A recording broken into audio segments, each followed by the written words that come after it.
friends, it is Natalie and I'm so happy to be back with another video. It has been 2 months since I filmed anything because I literally went through a medical nightmare. And if you want to hear the details of this horror story, I will tell it at the end of this video. But this is the first time I'm going to be doing a TBR game. Now, I can't take credit for the creation of it. This was created by Dani from Current Chapter, who is such a good friend. I love her channel. I watch literally every video she puts up. I'm going to link her down in the description. You should definitely check her out. But she has something called her M&M'S TBR Game, and she will pull 2 M&Ms. So she'll pull an M&M and then she will move the arrow to whatever color she gets, and then she pulls another one and she moves the other arrow, and of course you just kind of like a grid, figure out which prompt you have to use in order to find a book for your TBR. Now I have to use Skittles. She uses M&Ms, but I'm using Skittles for 2 reasons. I'm trying to incorporate the different colors of my bookshelves, and M&Ms, which is what she uses, does not have a purple. But Skittles has a purple, so that is why I'm using Skittles. Also because chocolate would not last long enough for me to do a video. So let's just get into it.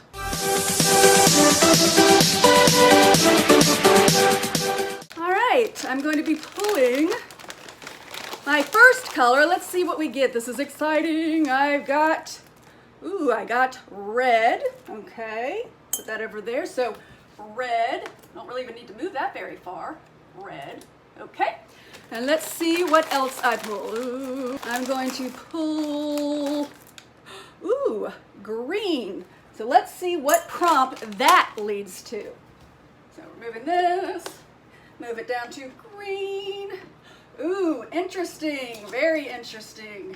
So I got old TBR, meaning pick a book that has been on your bookshelf for way too long. I think we're gonna go with Nevernight. This has been on my bookshelf for over a year. It's probably getting closer to like 18 months that I've had this book. So from what I understand, the main character in this book is named Mia, and her family is completely killed off. I don't know by who, and she ends up joining some kind of assassin school, I guess, to get revenge. And I know so many people love this book. I hope I love it as well. All right, now I have to recover the spot, so I'm going to pick a brand new prompt down in this bag. And I have the prompt star in title. So we're going to put that one right here. All right, let's pick the next 2 Skittles. And this is so weird. I really do feel like Dani right now. I've seen so many of these. Okay, ooh, I got yellow. All right, so let's move this arrow over to the yellow row, and let's see what I get next. Ooh, I got a blue. Let's see what prompt this leads to. So, move that, going over to blue. Ooh, interesting. The prompt is a big book. Now, I don't think I told you guys before, but I will be picking 6 books because I read about 10 books a month, and 4 of those books are from the celebrity book clubs that I follow. So we're picking 6. I don't think I told you that. All right, so the next book that I will read, I need to pick a big one. The City We Became. This one is pretty big, pretty large. So from what I get from the synopsis of this book is supposed to be about a bunch of people who live in the city who all of a sudden start manifesting powers, I guess like superheroes. And so this is considered an urban fantasy. I don't know how it's going to play out. I don't know what kind of powers they're going to have, but it's definitely going to affect the city and shape it in some way to now have people with powers. And I've heard this book is really, really great. I've heard so many people recommend it, so I'm excited. All right, let's replace that prompt.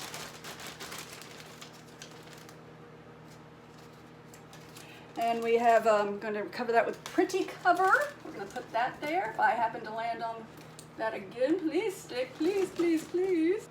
All right.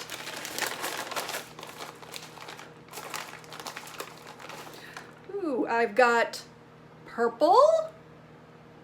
And the next color is green. All right, another green. So first I picked purple. I forgot to move my arrow, so I picked purple. And then I picked green.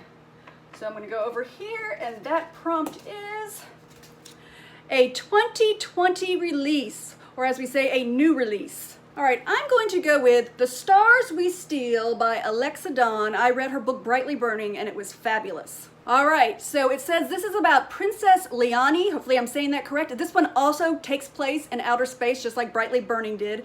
And this princess, her family has their own spaceship, but they are running out of money and are going to be bankrupt. So she has to find a suitor to marry to hopefully help them with their money situation. And at the same time, a childhood friend who she had a crush on returns to the picture in some way. So I guess we're gonna have like a love triangle kind of thing going.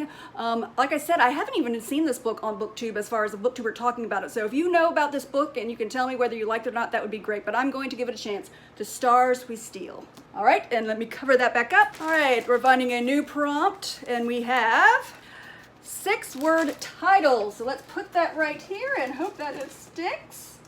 All right, let's get back to our Skittles. And we have, ooh, another purple, which is already on purple, so perfect. And let's see what else I pick out. Ooh, red. So what am I going to have to read with the prompt I'm going to see? Let's see what pops up. Ooh. It's really funny that I had old TBR because this time I have new TBR. So this should be exciting, something I purchased recently. All right, I'm going to go with These Broken Stars. It has 2 authors, Amy Kaufman and Megan Spooner.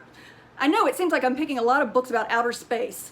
So this book is supposed to be about a spaceship that crashes on a planet, and the only 2 survivors are 2 young adults. One is a very rich girl who came from a lot of money and wealth, and then the young man has come from no money and no wealth. And I really think they don't like each other. Before the spaceship even crashes, they don't like each other, but they are going to have to learn to depend on each other since they're the only survivors on this desolate planet.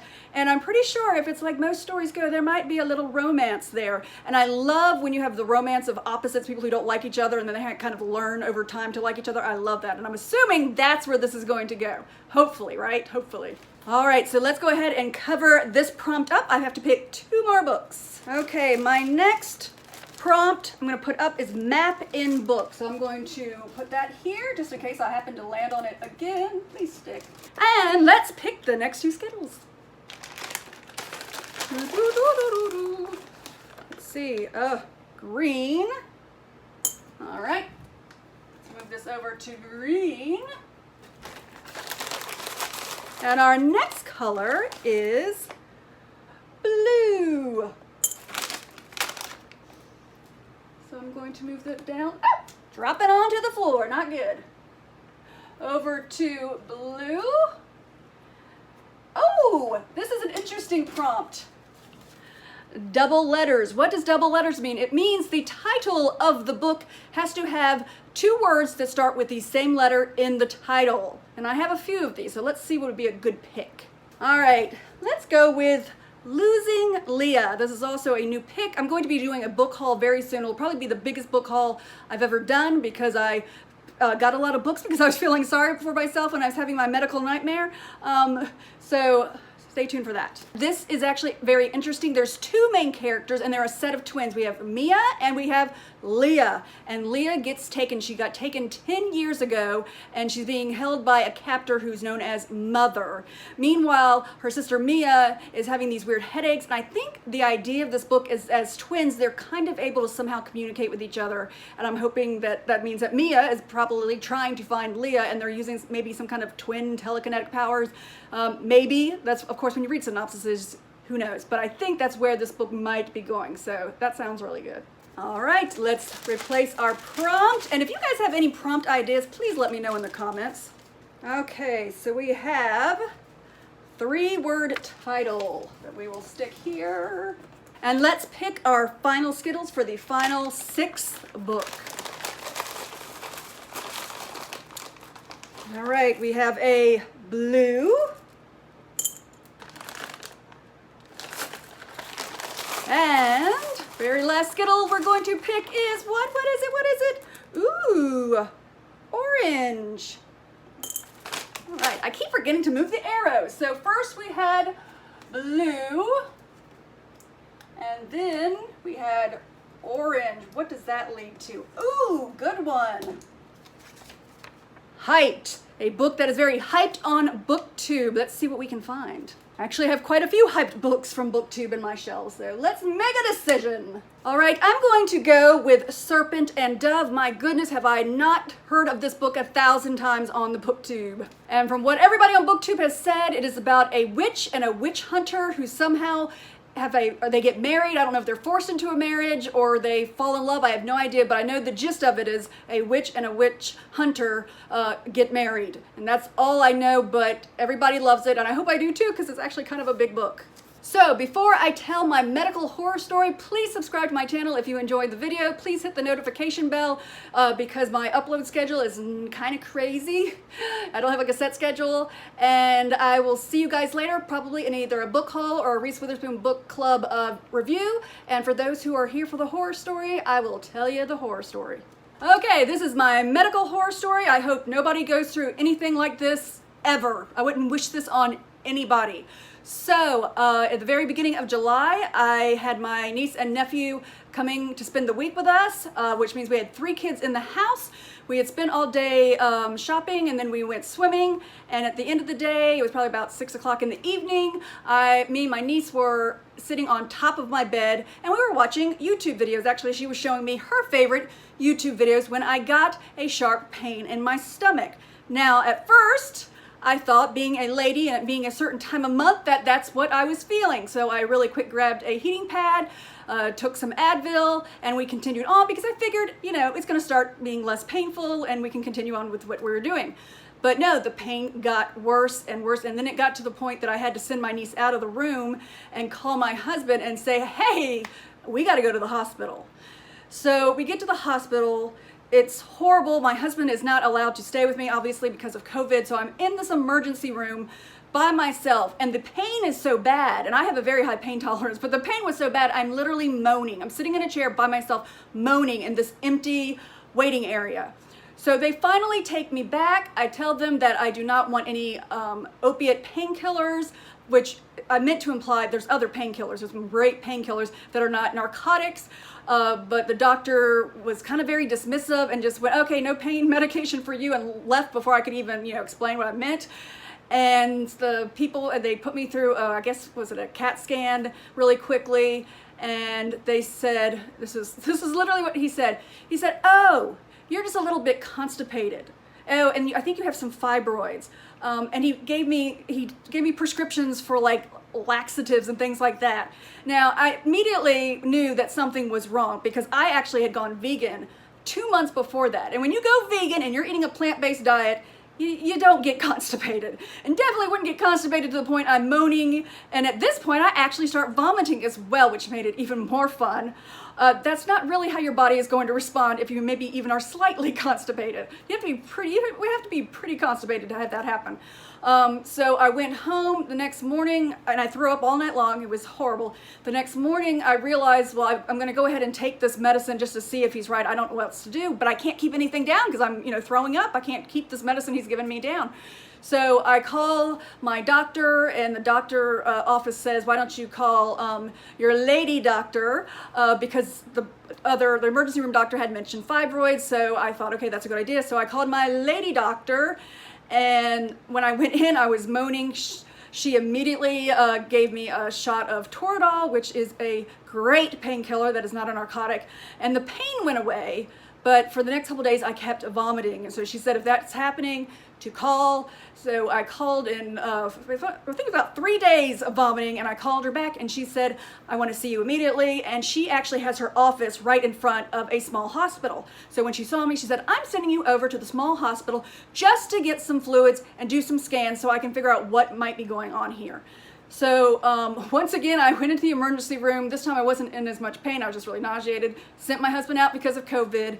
They brought me in. They were much nicer at this hospital. They gave me my IV. They were giving me fluids. They scanned me.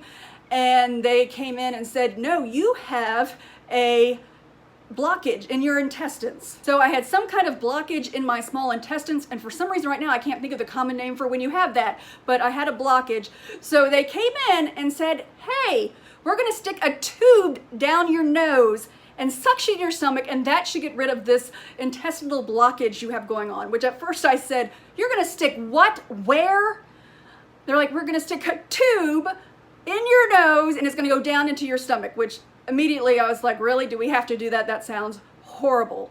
And if you've had this done, you know it's horrible when they do this. They stick a tube down your nose, and as they're sticking it down your nose, they tell you to keep swallowing. And so you're swallowing and gagging at the same time, and it feels so bizarre. It doesn't really hurt. I wouldn't say hurt. I would say more like uncomfortable. It didn't hurt to have this tube in my nose.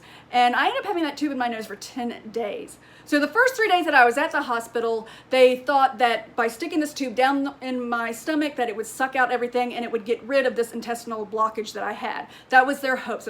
That's what the doctor hoped would happen. He said, worst case scenario, and I don't think this will happen, we would have to do major surgery where we actually would have to cut your stomach open and fix this intestinal blockage. He said, but I don't want to do that. I don't think I'm going to have to do that. We're going to just do the suction thing. It works for most people and you should be good to go after a couple of days. So I had the thing for 3 days, which is a long time to be in a hospital when you cannot have any family members come and visit you. I mean, literally the only thing I could do was lay in that bed and watch TV. I couldn't read because the medication they put me on made the words kind of blurry, and that just wasn't an option. So literally I could just watch TV. I'm not a huge TV watcher, so it was so boring and so miserable. Especially having nobody to talk to except the nurse when she would come in and give you some pain medication. That was about it. So 3 days later, they said, look, we're going to stop the pump. So we're going to see how you respond. If you feel really great, then we're going to know that this worked. If you don't feel great and you start to feel sick again, then we know that it didn't work. And unfortunately, after about 3 hours, I started vomiting again. And then the doctor came in and he said, I'm so sorry, but we have to do major surgery. So they literally had to cut me like from the bottom of where my breasts are all the way down my stomach. It's huge scar now. So he came in, he said, I'm so sorry, we're gonna have to do this major surgery. And so I had the surgery done that night, and literally as I was coming out of anesthesia, it felt like I had been stabbed in the stomach, and in a way I kind of had been stabbed in the stomach since they had to cut such a long part of my stomach. And so after that, it was like the worst pain for like 2 or 3 days, or what I thought was the worst pain for 2 or 3 days as my body's starting to heal. Even with the pain medication, I still was in a lot of pain. They put me on a pain pump. And then about 4 days later, the pain reached where I felt it was very manageable. We started talking about releasing me and letting me go home, and I was very excited. I actually called my mom and was telling her, I'm coming home in a couple days. This is great news. Everything is awesome. Turns out I was nowhere near awesome. I did not know what else was going to happen to me. So on the 5th day, which I thought might be the day they released me and let me go home, the pain got just unbelievable. I was literally hanging onto my hospital bed, and I'm telling my nurses, my pain has gotten unbelievable. They're like upping the doses of my pain medications, not making a dent in the pain. I was literally almost, begging to die. It was that bad. This went on for 2 days, 2 days of solid pain that is like the worst pain you can imagine. And it was really hard because usually if you have something wrong in the hospital and you have family members there, they can go kind of advocate for you and say, hey, something's up, can you help? But I was there by myself. And so it wasn't till after 2 days of this insufferable pain that my temperature shot up to like 103, and then they went, maybe there's something wrong, which I had been saying, I think there's something wrong. My pain has gotten so bad. I guess they just thought I was a wimp. I don't know. So as soon as they realized my temperature was up, they sent in, oh my gosh, I had like 2 people taking blood. I had the x-ray people come, and I didn't even know they could come into your hospital room and do x-rays, but they brought in all this machinery and taking x-rays, all this crazy stuff. They come and tell me that the incision, this huge incision I had, is infected. And so I'm like, well, that makes sense. That's why I'm in so much pain. So they actually had to open part of the wound back up to release all the nasty pus, the nasty blood. It was horrible. It had a smell to it. It was just a horrid experience. I would not wish this on anybody. And then I had to spend another week kind of recovering from that in the hospital. Like I said, I was in there for 2 weeks, and they had to put something called a wound vac on the wound that they created by opening up the incision. They opened it up about that much. Now, a wound vac is literally where they take this tube and they put it in the wound, and it attaches to something that is suctioning it out, and you have to have it on 24/7. And so they eventually got me one that I could take home, so I wouldn't have to spend, months in the hospital. So I came home where I had to carry this looked like a little black purse with this long tube that was going into my stomach, making all kinds of crazy noise. And I had that for, gosh, I want to say a good month. That I had to have that. I had nurses that came in every other day to change it out, to change out the wound vac, whatever it had collected. And at the time, I will admit, I was very happy to be home, not being in the hospital, because when you're in the hospital and it's time to take your pain med and you're calling down, a lot of times you end up waiting and you don't get your pain medication until maybe an hour after it was due, because the nurse was busy and they have to take time to go to the pharmacy. And it's just like, anytime I would need something, it would take forever to get it. It was so frustrating. So I was glad to be home because everything was instantaneous. If I needed a pain pill, it was right there. If I wanted something to eat, my husband was right there. He could make me something to eat. So definitely was happy to be home. Kind of frustrated I had this wound vac I had to carry around. In the last week of the wound vac, I was well enough that I could drive and move around, so I was going into stores. This wound vac would literally make these weird noises that sounded like I had gas or something. They're like these farty noises would come and people would kind of look at me. It was crazy. I'd have to say, it's not me, it's my wound vac, and then they're going, they just would look at me like I was crazy. It was crazy. But we finally took the wound vac off.